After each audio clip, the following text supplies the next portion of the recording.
പ്രത്യേകിച്ച് പരിചയപ്പെടുത്തേണ്ട ആവശ്യമില്ലാത്ത മലയാളികളുടെ പ്രിയപ്പെട്ട നടനാണ് ബാല. കുറച്ചുകാലമായി സിനിമയിൽ അത്ര സജീവമല്ല എങ്കിലും അദ്ദേഹത്തിന്റെ വിശേഷങ്ങളെല്ലാം തന്നെ സോഷ്യൽ മീഡിയയിലൂടെ പങ്കുവയ്ക്കാറുണ്ട്. നടന്റെ വിശേഷങ്ങളെല്ലാം തന്നെ വളരെ പെട്ടെന്നാണ് വൈറലായി മാറാറുള്ളത്. നേരത്തെ ഹേമ കമ്മിറ്റി റിപ്പോർട്ട് പുറത്തു വന്നതിന് പിന്നാലെ പ്രതികരണവുമായി ബാല രംഗത്തെത്തിയിരുന്നു. ഇപ്പോഴിതാ വീണ്ടും രംഗത്തെത്തിയിരിക്കുകയാണ് ബാല. മറ്റൊരു ചർച്ചാ വിഷയം വരുമ്പോൾ എല്ലാവരും ഇതെല്ലാം മറക്കുമെന്നും കുറ്റവാളികളെ ശിക്ഷിക്കുകയാണ് വേണ്ടതെന്നും പറയുകയാണ് ബാല. നേരത്തെ ഗോപി സുന്ദറിനെ കുറിച്ച് ഞാൻ പരസ്യമായി പറഞ്ഞിരുന്നു.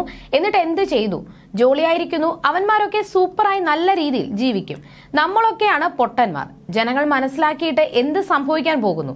ശിക്ഷ കൊടുക്കേണ്ടേ? ഒരു മാതൃക സൃഷ്ടിക്കട്ടെ. ഇന്ന് നിങ്ങൾ വന്ന് ഇന്റർവ്യൂ എടുത്തു. നാളെ മുല്ലപ്പെരിയാർ വിഷയം വരുമ്പോൾ നിങ്ങളൊക്കെ അങ്ങോട്ട് പോകും. ഇത് മറക്കും. ഇതിനു മുൻപ് വയനാടായിരുന്നു, അതിനു മുൻപ് ലോറി വിഷയമായിരുന്നു. നിയമം നല്ലവനൊപ്പമല്ല, കെട്ടവന് രക്ഷപ്പെടാനൊരു വഴിയാകുന്നു. ഇത് മാറണം. പിന്നാലെ തന്റെ വ്യക്തി ജീവിതത്തിലെ പ്രതിസന്ധികളെ കുറിച്ചും ബാല സംസാരിക്കുന്നുണ്ട്. മകളെ ഓർത്ത് ഞാൻ ദിവസവും കരഞ്ഞിരുന്നു. ഒരു ദിവസം എന്റെ മകളെ എനിക്ക് കിട്ടുമെന്ന പ്രതീക്ഷയിലായിരുന്നു ഞാൻ. എന്റെ ജീവനാണ് എന്റെ മകൾ. ഞാനൊരു വട്ടനെ പോലെ ഭ്രാന്തനെ പോലെ 6 കൊല്ലം എല്ലാ നിയമത്തെയും വെച്ച് വഴക്കിട്ടതാണെന്നാണ് ബാല പറയുന്നത്. അവസാനം ഇതാണ് നിയമമെന്ന് ആദ്യത്തെ ദിവസം തന്നെ വിധിച്ചതാണ്. നിയമം അങ്ങനെയാണ്, അച്ഛന് കിട്ടത്തില്ല.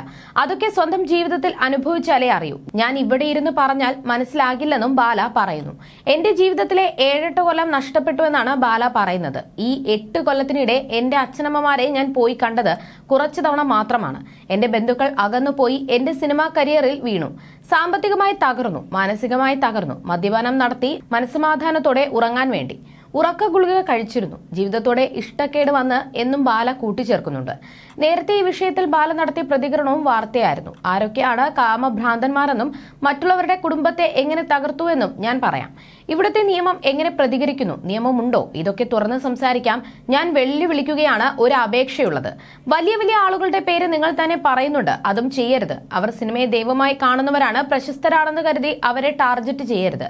അവരെക്കുറിച്ച് പറയുമ്പോൾ സങ്കടം വരും. മുകളിലുമല്ല താഴെയുമല്ലാതെ നടക്കുന്നവരുണ്ട്. അവരാണ് പ്രശ്നം.